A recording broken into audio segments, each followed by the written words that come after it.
వారాహి దీక్షలో ఉన్నానండి. ఇది 8వ రోజు. రేపు 9వ రోజు నవరాత్రుల్లో భాగంగా చివరి రోజు గుప్తా నవరాత్రులలో 9వ రోజు. ఈరోజు రేపు నేను వారాహి అమ్మవారి దీక్షలో భాగంగా వారాహి హోమం జరిపిస్తున్నాను.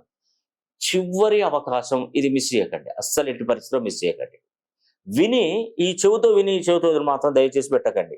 ఎందుకంటే నేను అమ్మవారి మాల నుండి నేను చెప్తున్నాను, నేను కొన్ని పుణ్యక్షేత్రాలు దర్శించి కొన్ని వందల సంఖ్యలో కరుంగల్ మాలలు నేను తీసుకొచ్చి ప్రతి పుణ్యక్షేత్రంలో పూజలు జరిపించాను. అలంపూర్కి వెళ్ళాను, హంపికి వెళ్ళాను. అలంపూర్ జోగులాంబ మరి శక్తిపీఠం, హంపి నిజంగా విరూపాక్షి అంటే అక్కడ కూడా పరమశివుడే. గోకర్ణ మహాబలేశ్వరం, గోకర్ణ అక్కడ కూడా పరమశివుడే. మురుడేశ్వర్ పరమశివుడే.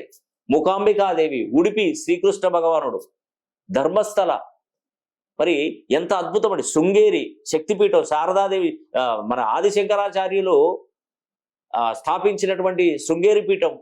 నిజంగా మనకి ఈరోజు మనం ఈ శక్తిపీఠాలు కానీ జ్యోతిర్లింగాలు కానీ మనం చూస్తున్నామంటే ఆ ఆదిశంకరాచార్య శివస్వరూపమే. అతను ఆ స్వామి శివస్వరూపమే. ఆదిశంకరాచార్యులు అంటే మామూలు వ్యక్తి కాదండి, ఒక అద్భుతమైనటువంటి మరి ఇంకా మనం మాటలలో కూడా చెప్పలేం, సాక్షాత్తు శివస్వరూపుడు.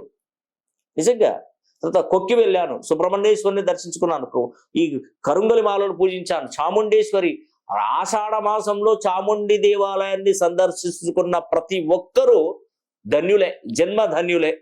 నిజం చెప్తున్నాను, మీరు అమ్మవారి పురాణ కథలు వినండి.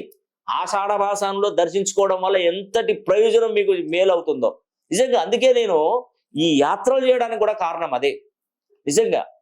కాబట్టి ఈ కరుంగలి మాలను కూడా తప్పకుండా మీరు 5 సార్లు ప్రయత్నించండి. 5 సార్లు దేవుడు